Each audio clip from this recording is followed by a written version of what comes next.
ولا تشكروني دسوه بشيوه كيلي مدريانو دسوه شيوه كيلي مدريانو دسوه شيوه أين شيح كبير مسويت الله كريم كوننا نجيبي على رسوا كريم كوننا نجيبي على رسوا كريم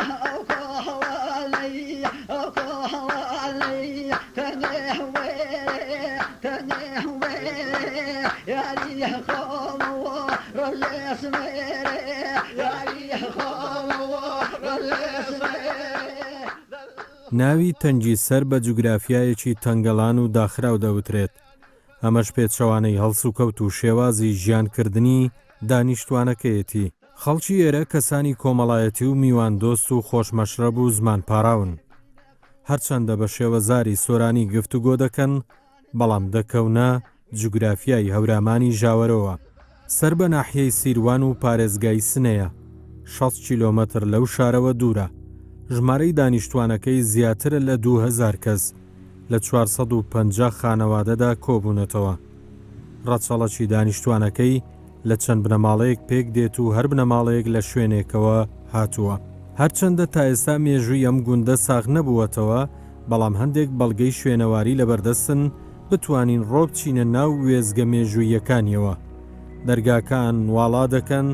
دەستکراوە بین و پەی بە هەندێک قۆناغی مێژووی بەرین. مەزاری بابا ڕەمەزان، بابا گورگور، پیر محەممەد و شوێنەواری قەڵاگە دەمانجێڕنەوە بۆ زیاتر لە 1000 ساڵ لە هەر شوێنێک مەزاری بابا یان پیر هەبوو، ئەو شوێنە پێگەی ئاینی یارسانەکان بووە.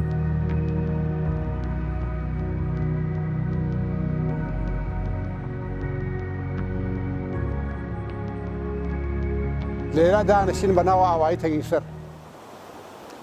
تەقریبەن بۆ ئەم قسە سابتی کەین کە چەندێک خدمەتمانەست کە زیارەتگا گەلێکمانەست، لێرە مەرقە و گەلێکمانە شەخزێلێکمانە کە گەورەست. چەندانە لەوانە ناو ئەوم وی ئەوەڵینی بابە ڕەمەزانە کە تەقریبەن 90% تایی دەکرێت کە ئامۆزای ئیمام موسای کازمە. لە زەمانێکە لە عێراقا لە دەورەی هاڕۆنە کە ئەو سەیگەلیانە لێنا دەرکردو و بابە ڕەمەزان بە هەر دەلایلی هاتێ بۆ منتەقە و مۆرد ستایش و احترامە ئەم ئاوایگەی مەسە خەڵک دەوروبەریچ. بعد دوهمین شخصیچمان بەناو بابە حاجیە نزیک بە 300 ساڵە. سێهمین دانەمان بەناو پیر محەممەدە، معذرەتم دوهمین دانەمان بەناو بابە گۆڕگوڕە. پس ئەمە لێرە نیشانە هات کە تاریخە تەنگیسەر هەڵەگەڕێتەوە بۆ بان 900 ساڵ لەمەوبەر و ئاسارێکی چە بەدەست هاتوو کە متاسفانە من نەمدیە، وەلێ ژنەفتم کە وتیان زیارەتگەلێکمان هەست کە ئێمە لە هین بەر لە ئیسلام بووگە کە جەسەتی لە ناویا بووگە بەناو مەحەلی خۆمانەژین پێی هۆمە. بعد زیارەتگەلێکیمانە لە بانەوە زیارەتگای قەدیمی کە هین بەر لە ئیسلامە. ئەم قسەگەلمە ئەوە نیشانات کە تەنگیسەر فکرەکەم تاریخی لە 900 ساڵ بانتر بێت. بەم دەلیلە کە ئەسنا دەکەین ئاوایی تەنگیسەر تاریخی ئاوایی قەدیمێکە، مردم لێرە زیندگیان کردە. تەنگیسەر لە ئەسڵا خەڵک ئێرە نەوگن. نازانم بگەڕێتەوە بۆ کەی چۆن تۆزیحی بەم. فقط سینە بە سینە هاتێت شتێک کە وەک سەنەد بەدەستمانە بینی، وەلێ پیرەکان قەدیمیەکان کە سوالیانەکەن یا بۆ ئێمە قساکەن ئەیژن هەر دانەیەکمان لە شوێنێکەوە هاتین، مەخسوسان لە ئەترافە شارە دوور کوردستان عێراقە و بعد لە تەختە و بعد لە زەنگانە و ئەوەیە تەنگیسەر سەر بە قەزای سیروان یا بەخشی سیروانی شاری سنە لە پارێزگای کوردستان. ئاوای تەنگیسەر حدودی 1500 تا 2000 نەفەر جەمعیەتی هەست. ئەم 1500 تا 2000 نەفەرە بە بۆنەی ئەوە هەست کە بەعزێ لە نیشتەجێگەلی ئێران لە فەسڵی زۆسانە ئەچنەوە بەرەو ناو شار و لە فەسڵی هاوینە فەسڵی کاری کشاوەرزیە تێنەوە بۆ ئێرە. بە بۆنەی ئەمە هەست تەنگیسەر حدودی 400 تا 450 خانەواری تێ ئەژین کە گوندی تەنگیسەر هەروە کە عەرزم کرد لە بینی ئاوایگەلی نێر کە لە تەرەفی جنوبی تەنگیسەرەوە لای خوارین تەنگیسەرەوە قەراری گردیە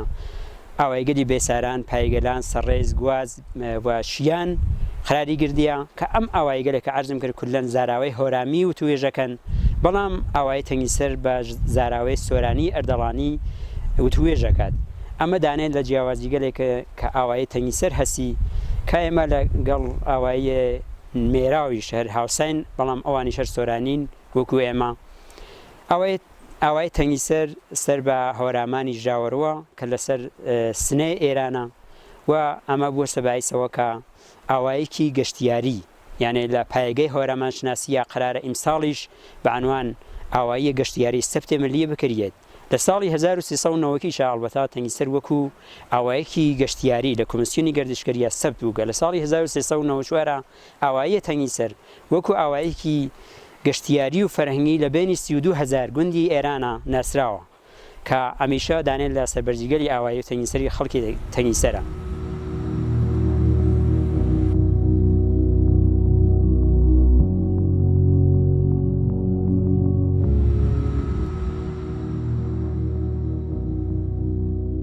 ئەم گوندە چەندین کەڵەپیا و زانای تێدا هەڵکەوتووە.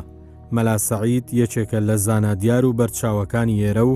هاوسەردەمی زاناکانی بنەماڵەی مەردۆخیەکان بووە. پێگەیەکی ئاینی گرنگی هەبووە لە دوای خۆی 5 کوڕی هەبووە و هەموو کوڕەکانی ڕێچکەی باوچیان دەگرنەبەر و لە حوجرەکاندا خوێندن تەواو دەکەن و دەبن بە مەلا.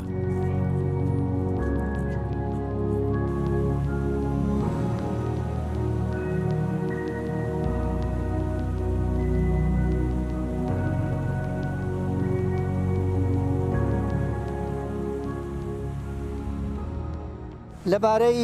شخصیت هێلە دینی ئاوایی تەنگیسەرۆ شکر بخوا شخصیتە گەورەگەل فرەمان بووە لە لەحاظی دینی و وەکو مەرحوم مەڵا سەعید گەورە کە هاوچەرخی فەخر العولەما بووە. فەخر العولەما یەکێک لە گەورەگەل بووە لە تایفەی مەردۆخیەلە و مەرحوم ئایەتوڵا مەردۆخ یەکێکە لەو تایفە و یەکێکە لە نەسڵگەلی مەرحومێ فەخر العولەما و خودم مەرحوم ئایەتوڵا ڕەحمەت الله عەلەی لە تەک تەنگیسەرا هاتوچۆی بووە و مدەتی لە ئاوای تەنگیسەریجا بووە. مامۆستا مەڵا سەعید گەورە هاوچەرخ و هاودەورە و هاوفەقی فەخر العولەما بووە. فەخر العولەما لە ئەسڵا ئەم ئینسانە بزرگەوارە دۆڵاوی بووە تەشبیهاوردە تەنگیسەر بە عینوان خدمەتگوزاری دینی و شکر بۆخوا خدمەتیشی کردیە لێرە جێنشین بووە دانیشتووە لە تەک ملەتە تەنگیسەرا زندگی کردیە و لێرە ژن و ژنخوازی بووە لە تەک مردمە دارای 5 دانە کوڕ بووە بۆ جۆرەکەوە بەندە ئیتڵاع مەز ئەمانە گشتیان ئەم کوڕگەل مەرحوم مەڵا سەعید گەورە مەشهورن بە مەڵا فەتحوڵا مەڵا فەیزڵا مەڵا حەیبەڵا مەڵا حەمامین و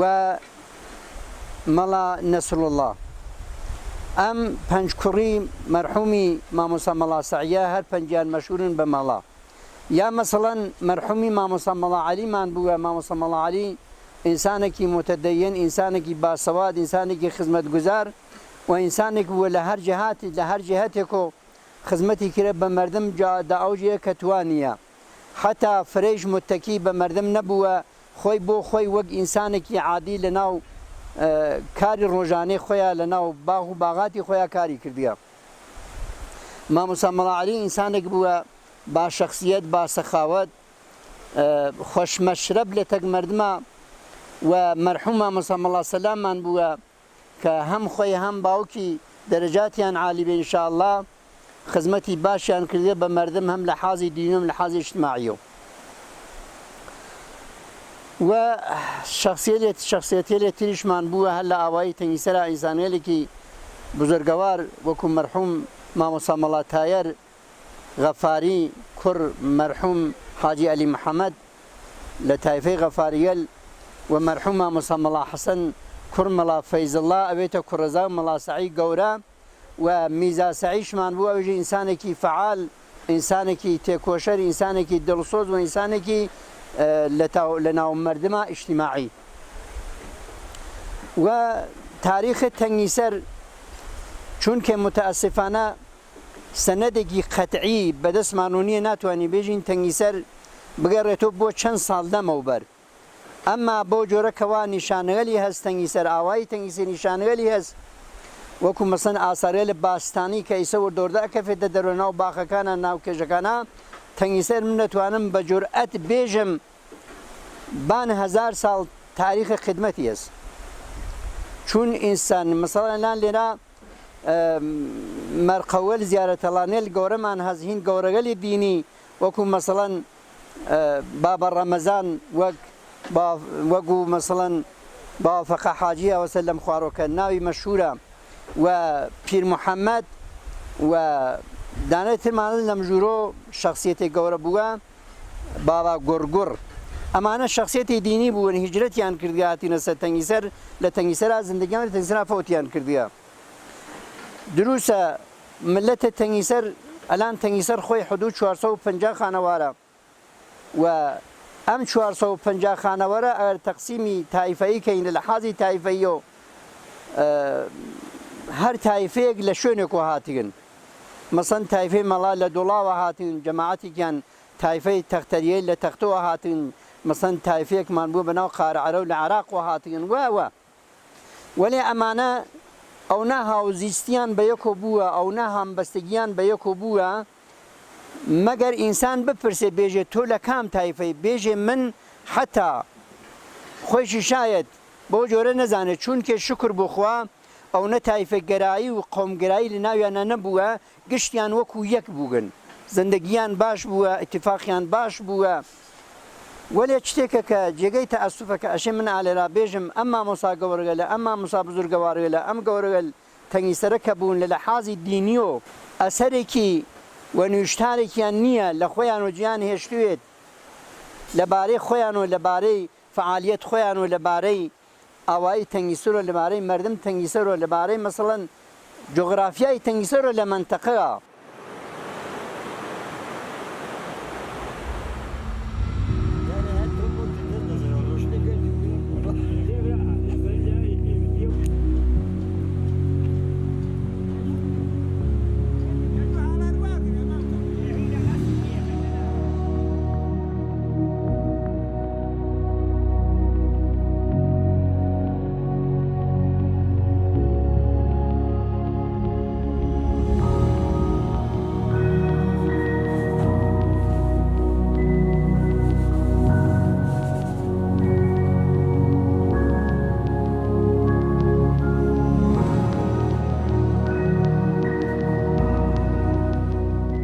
وێنەچێشان و شیعرنووسین دوو بەهرەن لە ناو کەلتور و شارستانیەتی مرۆڤایەتیدا بەهای تایبەتی خۆیان هەیە هەر یەکە لەو بەهرانە لە تەمەنی منداڵیەوە درچیان پێدەکرێت لە زەمینەیەکی گونجاودا وەکو تۆوێک گەشە دەکەن و پێدەگەن هەر میلەتێک بە ڕەنگ و شێوەی خۆیەوە ئەم بەهرانە وێنا دەکاتەوە کامیار یەکێکە لەو نەوجەوانانەی هەر لە منداڵیەوە بەهرەی هونەری وێنەچێشان و بەهرەی ئەدەبی شیعر و چیرۆک نووسین تیایدا چەکەرەی کردووە چۆتە ناو ئەو دنیا فراوانەوە چەندین کورتە چیرۆک و هۆندراوەی جوان و بە پێزی نووسیوە و لە بواری هونەریشدا چەندین شاکاری جوانی کێشاوە و لە هەردوو بوارەکەدا خەڵاتی وەرگرتووە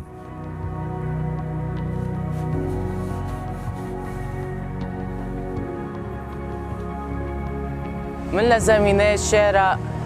کارم کردگاوە لە کلاسی ئەوەڵ ابتدایی و خەریکم شێرێژم و ئەوەڵین شێرگەلم بۆ معلمەکانم وتێمە و بە کۆمەک ئەوان و بە تەشویق ئەوان پیشرەفتم کردگا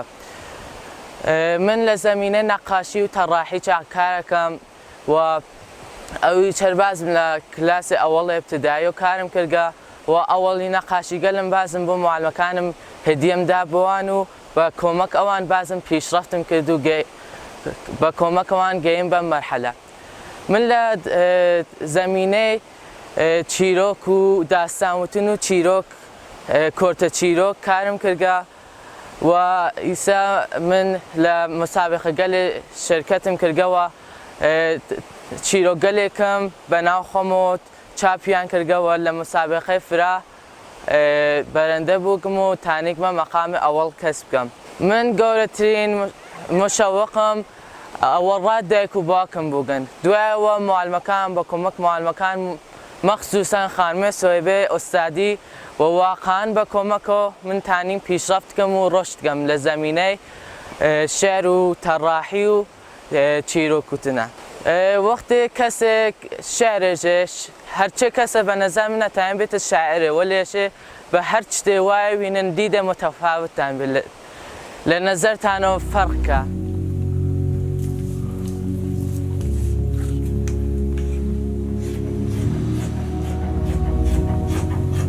کەژاڵ یەکێکە لە چیژۆڵە بەتوانە و بەهرەمەندەکانی ئاوایی تەنجی سەر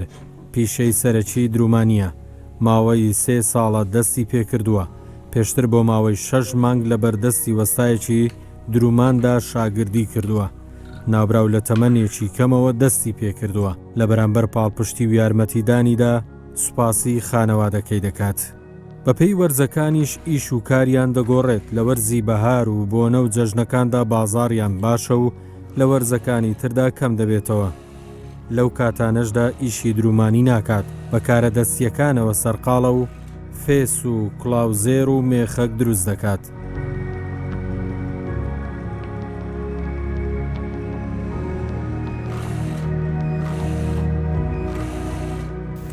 شغلم خەیاتیە بۆ ماوەی 3 ساڵە خەریک خەیاتیم جیا لە کاری خەیاتی خەریک بازی چگەلیشم لە وەختا مەسەڵەن بێکارم وەخت ئیزافەم بێ پێچم بە مێخەک دروستکردن یان کڵاوفێز یان چەتفا چگەلە قەدیمی بۆ هەم بۆ فرۆش هەم جیا لە فرۆشیش کە شتێگەرێکی بێسپارەشیش دێبا دروستەکەین بووێ شکر بۆخوا لە تەنگیسەرا لیباس کوردی سەباوە گشتی لیباس کوردی کاتە بەری کوردی بۆ ناوماڵ فرمیش هاتێسەوەیسە بۆ بڕێ مێمانیگەل ئیستفادەیەکەن و سەغزیشمان هەز کوڵا کواوکراس و سەڵتە کوڵە و سوخمە و ئەمانە دروستەکەین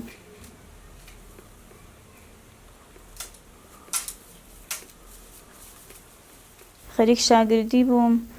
دوای 6 مانگ و کامڵ خەیاتیەکە فێر بووم وەسایل شتەکەم سند چەر خەیاتی شتەکە و خەیاتیەکەم دانیا ئەو 1 ساڵ ئەوەڵیە کەمێ مشکڵم بوو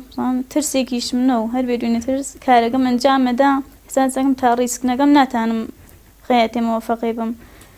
چەند کارێکیشم هەر خراوە کرد وەلێ باوەجودەوەی شەر ئێدامەمدا وەی شکر بخوای سەر ڕازیم و فرێش جواگووام شغڵمان بوو تەنگی سەر جێگەی محیتێ وەک تەنگی سەر دەرامەت خەیاتی بەستگی بە فەسلەکان مەسەڵەن لە فەسڵ نۆروزان نزیکەوە نۆروز دەرامەتی فرقە شەنگەڕازی نزیک جەژنەکان پاییزگەلە یان مردمیت لەسەر باخۆ ماڵیان تێتەوە هەمیشە بژم دەرامەدێ سابتێکی بێت و ڕازی بیت وانە دەبەستگی بە ئەو هەنگەلە هەست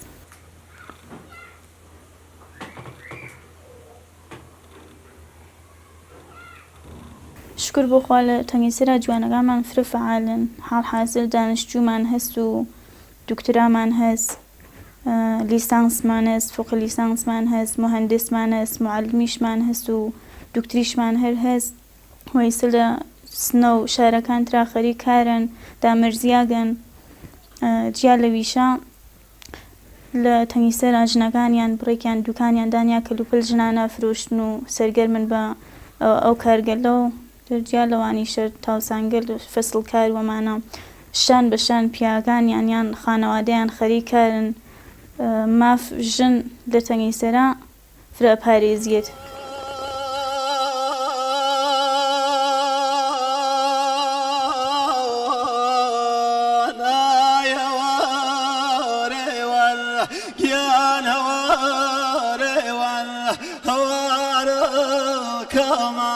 کوردستان خاکجێ کڵۆچێ ماما کوردستان خاکجێ کڵۆچێ ماما ئارۆسێرمدان گوشێ وەڕ وەرچی یاونە و نیێدی یاڕ هەوارگێ کۆنە دووربای بێ نازە و مبارێک بوو هوارقي تغزو اي هواري والقيان هواري والهوار كما هورامان خاكجي كلوشي ماما كردستان خاكجي كلوشي ماما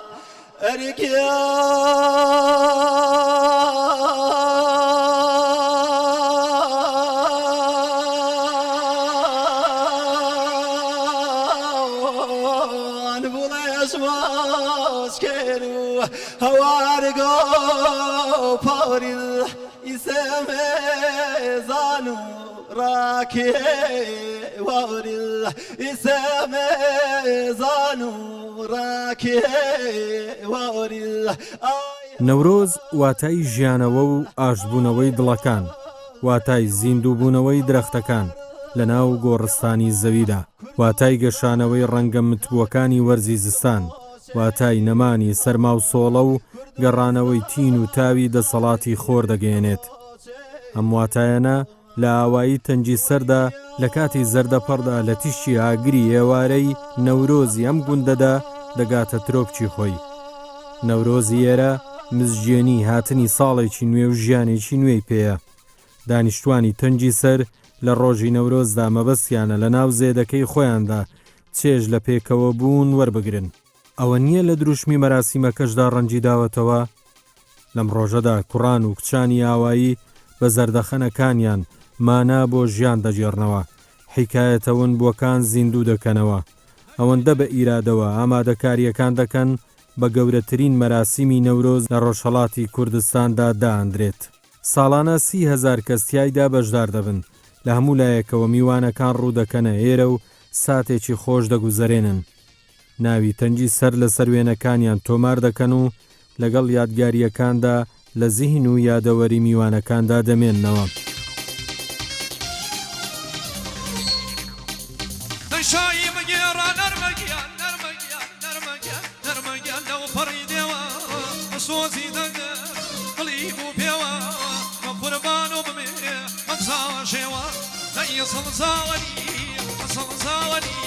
سنگین و رنگین خوابک زاغنی نتایف و جافی ینهورامنی ینهورامنی